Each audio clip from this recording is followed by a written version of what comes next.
Hello నమస్తే, అందరు బాగున్నారు కదా? నేను కూడా బాగానే ఉన్నాను. ఈరోజు ఇంకో వీడియోతో మీ ముందుకు వచ్చానమాట.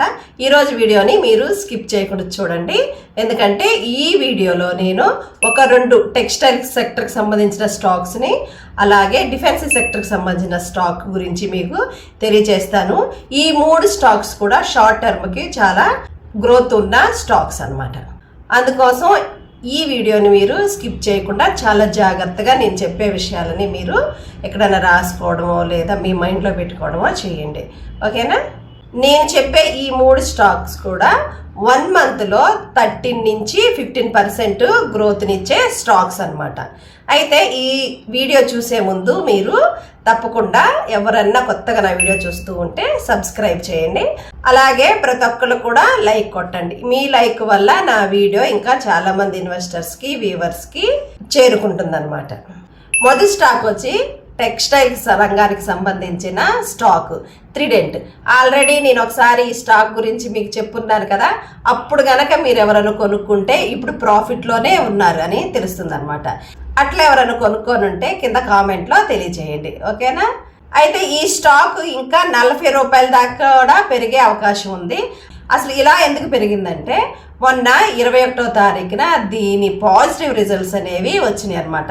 ఇది ఈరలో ఒకేసారి 135%ని ప్రాఫిట్ గ్రోత్ చూసింది అనమాట. దానివల్ల ఈ స్టాక్ ఒకేసారి పెరగడం జరిగింది.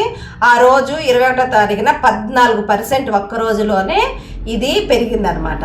అలాగే ఇంకొకటి ఏంటంటే ఇది 50 పైసలు డివిడెండ్ కూడా అనౌన్స్ చేయటం వల్ల ఆ రోజు ఈ స్టాక్ అనేది 14% పెరిగిందనమాట. మరి ఇంకా ఫ్యూచర్లో పెరిగిద్దా లేదా అనేది, ఈ నెలలో ఎంత సంపాదించుకోవచ్చు మనము ఈ స్టాక్ నుంచి అనే విషయాన్ని మీకు నేను ఇప్పుడు చెప్తాను అనమాట. ఇప్పుడు నేను చెప్పే ఈ విషయాన్ని జాగ్రత్తగా వినండి. రేపు అంటే సోమవారము మార్కెట్లో ఈ స్టాక్ యొక్క స్థితి ఏంటో తెలుసుకుందాం. ఈ స్టాక్లో మీ షేర్స్ ఆల్రెడీ ఉన్నాయి అనుకోండి. ఒకవేళ ఈ స్టాక్ డౌన్ ట్రెండ్లో ఎప్పుడు చూపిస్తుందంటే 30.63 దగ్గర ఒకవేళ పొద్దున్నే స్టాక్ మార్కెట్ ఓపెన్ అయిందనుకోండి, అప్పుడు అది డౌన్ ట్రెండ్ చూపిస్తుందని అర్థం అనమాట. అలా మేము ఇంకా రిస్క్ తీసుకోవాలి అనుకున్న వాళ్ళు మీరు ఎంత ప్రాఫిట్లో ఉంటే అది సెల్ చేసుకోండి. లేదు మార్కెట్ ఓపెన్ అయినప్పుడు 33.68 దగ్గర ఓపెన్ అయింది అనుకోండి, అప్పుడు ఇది కంపల్సరీ 40-45 దాకా వెళుతుంది, అప్ ట్రేడ్లో ఉందని మీరు గుర్తుంచుకోవాలి. ప్రస్తుతానికి ఇది 32.27 పైసల దగ్గర ట్రేడ్ అవుతుంది అనమాట.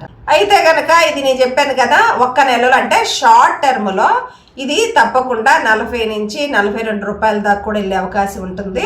అప్పుడు మనం షార్ట్ టర్మ్లో అంటే 1 మంత్కి ఎదురు చూసి దీన్ని బుక్ చేసుకోవచ్చు. అయితే ఇది నేను ఎందుకు చెప్తున్నానంటే, ఇది టెక్నికల్గా బుల్లిష్లో ఉంది, అలాగే దీని వాల్యూమ్ చాలా ఎక్కువగా ఉందంటే దగ్గర కోట్లల్లో ఉందన్నమాట. ప్రస్తుతానికి వాల్యూమ్ వచ్చి 1,20,00,000 వరకు కూడా వాల్యూమ్ అనేది ఉంది. దానివల్లే ఇది బుల్లిష్ ట్రెండ్లోనే కంపల్సరీ ఇది 1 మంత్లో 40 దాటొచ్చు అనేది ఒక అంచనా అనమాట. ఇది షార్ట్ టర్మ్ అనమాట. అదే లాంగ్ టర్మ్ అంటే 1 ఇయర్ కనుక మీరు ఉంచుకోగలిగితే ఇది 75 రూపాయల నుంచి 76 రూపాయల దగ్గర కూడా బుల్లిష్ ట్రెండ్లోనే నడుస్తుంది. ఇంకా ఎవరన్నా కొత్తగా దీంట్లో ఎంటర్ అవ్వచ్చా అని అడిగితే, ఇది గనక 30 రూపాయలకి కిందకి ట్రేడ్ అయితే 30 రూపాయల దగ్గర మనము దీన్ని బై చేయొచ్చు. అలాగే దీన్ని మీ వాచ్ లిస్ట్లో తప్పకుండా పెట్టుకోండి. ఎప్పుడైతే 30 రూపాయల ట్రెండ్ కిందకు దిగుతుందో అప్పుడు తప్పకుండా మళ్ళీ ఇంకా ఏమైనా షేర్స్ యాడ్ చేయాలన్నా లేదా కొత్తగా ఎంటర్ ఎవరైనా అవ్వాలన్నా అక్కడ అవ్వచ్చు అనమాట. నేను చాలాసార్లు చెప్పాను ఈ స్టాక్ గురించి, ఎందుకంటే మనకి 2025లో టెక్స్టైల్స్ రంగం పైన ఎక్కువ బడ్జెట్ అనేది కూడా ప్రభుత్వం కేటాయించడం జరిగింది. దానివల్లే ఈ స్టాక్స్ మీద ప్రభుత్వం యొక్క దృష్టి కూడా ఉందన్నమాట. ఇక రెండవ స్టాక్ వచ్చి టెక్స్టైల్కి సంబంధించిన స్టాక్ అనమాట, విశాల్ ఫ్యాబ్రిక్స్ లిమిటెడ్. ఈ స్టాకు ఈ మధ్యకాలంలో మీరు చూసుకున్నట్లయితే దీని యొక్క ధర ఎప్పుడు కూడా హెచ్చు తగ్గులు పెరగటం తగ్గటం మీరు చూసే ఉంటారు. ఇలా ఎందుకు అయ్యిందంటే ఒక 3 కారణాలు ఉన్నాయి అన్నమాట. ఒకటి వచ్చి స్టాకు స్ప్లిట్ అయ్యింది, అలాగే బోనస్ దీనికి జారీ చేయటం కూడా జరిగింది అనమాట. తర్వాత 3వది వచ్చి ఫారిన్ ఇన్వెస్టర్స్ దీంట్లో భారీగా షేర్స్ని కొనుగోలు చేశారు. ఎంత కొన్నారంటే దాదాపు 50 లక్షల షేర్స్ని ఈ విశాల ఫ్యాబ్రిక్స్ లిమిటెడ్లో కొనడం జరిగిందనమాట. అంటే దీని విలువ వచ్చి 7,470 కోట్లుగా ఉంది. అంటే వీళ్ళ షేర్స్ వాటా ఎంతంటే 5.60% వీళ్ళు వాటాని ఈ స్టాక్లో కలిగి ఉన్నారనమాట. అయితే ఈ మధ్య కాలంలో దీని యొక్క రిజల్ట్ కూడా రావడం జరిగింది. ఇది ఎక్కువ నికర లాభాన్ని పెంచుకోవడం జరిగింది. దీని యొక్క రిజల్ట్స్ అనేవి పాజిటివ్గా రావడం వల్ల ఈ 4 కారణాల వల్ల ఇది ఎక్కువగా పెరగడం జరిగిందనమాట. అయితే ప్రస్తుతానికి దీని యొక్క షేరు ఎలా ఉందంటే 28.78 రూపాయల దగ్గర ఇది ట్రేడ్ అవుతూ ఉంది. అయితే వాలెట్ ఇన్వెస్టర్స్ ఏం చెప్తున్నారంటే అప్ ట్రేడ్లో ఉందంట. అంటే 38.51 వరకు కూడా ఇది వెళ్ళే అవకాశాలు ఉన్నాయని ఈ వాలెట్ ఇన్వెస్టర్స్ చెప్తూ ఉన్నారు. అలాగే ట్రేడింగ్ వ్యూ వారు 43 రూపాయల దగ్గర దాకా కూడా టచ్ చేసే అవకాశాలు ఉన్నాయని వీళ్ళు చెప్తా ఉన్నారనమాట. ఇక 14 రోజుల డౌన్ సైడ్లో 31.7 వరకు ఉందని వీళ్ళు చెప్తా ఉన్నారు. అయితే ఇది మీడియం ట్రెండ్, అంటే షార్ట్ టర్మ్ కాకుండా మీడియం టర్మ్లో, అంటే 6 నెలల నుంచి 12 నెలల వరకు అన్నమాట మీడియం ట్రెండ్. అంటే ఈ ట్రెండ్లో వీళ్ళు 50 రూపాయలను దాటే అవకాశాలు ఉన్నాయని వీళ్ళు చెప్తా ఉన్నారనమాట. ఇలా ఎందుకు చెప్తున్నారంటే ఈ షేర్లో ఆర్థిక పనితీరు అలాగే మార్కెట్ సెంటిమెంట్ చాలా బలంగా ఉన్నాయని వీళ్ళు చెప్తా ఉన్నారు. ఇక కొత్తగా ఈ షేర్లో ఎవరన్నా ఎంటర్ అవ్వాలనుకుంటే ట్రేడింగ్ వ్యూ ప్రకారము 22 రూపాయల 80 దగ్గర ఎంటర్ అవ్వచ్చు. అలాగే ఇంకా 28 రూపాయల దగ్గర కూడా సపోర్ట్ లెవెల్స్ అనేవి ఉన్నాయి. ఇది ఫైనాన్షియల్ 2025లో 13% నికర లాభం పెంచుకుందనమాట.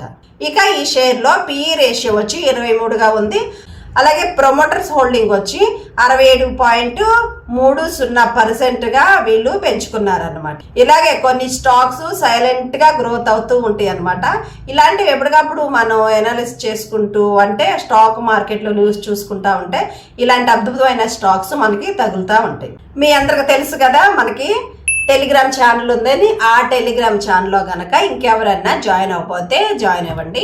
ఎందుకంటే నేను ఎప్పటికప్పుడు అక్కడ స్టాక్ మార్కెట్కి సంబంధించిన న్యూస్ని వేస్తూ ఉంటారనమాట. ఆ లింక్ అనేది నా డిస్క్రిప్షన్లో ఉంటుంది. ఆ లింక్ని ఓపెన్ చేసి టెలిగ్రామ్ ఛానల్లో జాయిన్ అవ్వండి. ఇక 3వ స్టాక్ వచ్చి GRSE, అంటే garden reach ship builders and engineering limited అనమాట. ఇది డిఫెన్స్ సెక్టర్కి సంబంధించిన స్టాక్. ఇది కూడా నేను గతంలో డిఫెన్స్ సెక్టర్ సంబంధించిన స్టాక్స్ గురించి చెప్పినప్పుడు ఈ స్టాక్ గురించి కూడా చెప్పాను. అప్పుడు కనుక ఎవరైనా కొనుక్కుంటే ఇప్పుడు ప్రాఫిట్లోనే ఉండుంటారు. అయితే ఈ స్టాక్ రీసెంట్గా ఇలా బాగా భారీగా పెరగడానికి కారణాలు ఏంటంటే ఇది 25,000 కోట్ల ఆర్డర్ని సొంతం చేసుకుందన్నమాట. ఈ ఆర్డర్ అనేది భారత్ నౌకాదళాల నుంచి దీనికి భారీ ఆర్డర్ అనేది రావడం జరిగింది. ఇది కంపెనీ ఆర్డర్ బుక్ను 23,877 కోట్ల నుండి సుమారు 47,500 కోట్ల వరకు పెంచిందనమాట. ఈ ఆర్డర్ మార్కెట్ సెంటిమెంట్ని బూస్ట్ చేసింది. ఇది పాజిటివ్ ఫ్యాక్టర్ అనమాట. అయితే ఎనలిస్టింగ్ రేటింగ్ వచ్చి స్ట్రాంగ్ బయింగ్ రేటింగ్ని ఈ స్టాక్ మీద ఇస్తూ ఉన్నారు. ఈ షేర్ ప్రస్తుతము 2,781 రూపాయల దగ్గర ట్రేడ్ అవుతుంది.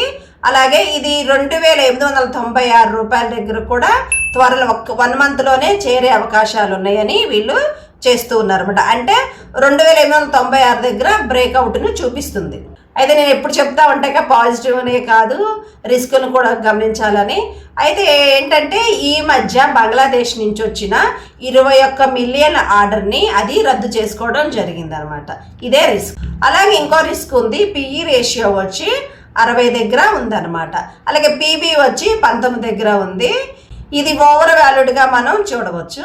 దీని టార్గెట్ ఎలా ఇస్తున్నారంటే 1 మంత్లో 2,800 నుంచి 2,984 రూపాయల దగ్గర కూడా చేరే అవకాశాలు ఉన్నాయని దీన్ని టార్గెట్ ఇస్తున్నారు విశ్లేషకులు.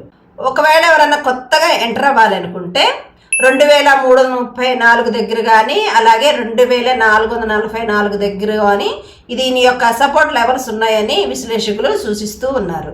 అయితే ఈ స్టాక్లో ఓవర్ వాల్యూడ్ అన్నాను కదా, అయితే కొంతమంది విశ్లేషకులు ఏం చెప్తున్నారంటే ఈ స్టాక్లో కరెక్షన్ వచ్చే అవకాశాలు ఉన్నాయని, అప్పుడు 1326 రూపాయల దగ్గర ఎంట్రీ తీసుకోవచ్చని వీళ్ళు చెప్తూ ఉన్నారు. నా సలహా ఈ స్టాక్లో అయితే బై అండ్ హోల్డ్ అని నేను అనుకుంటున్నాను అనమాట.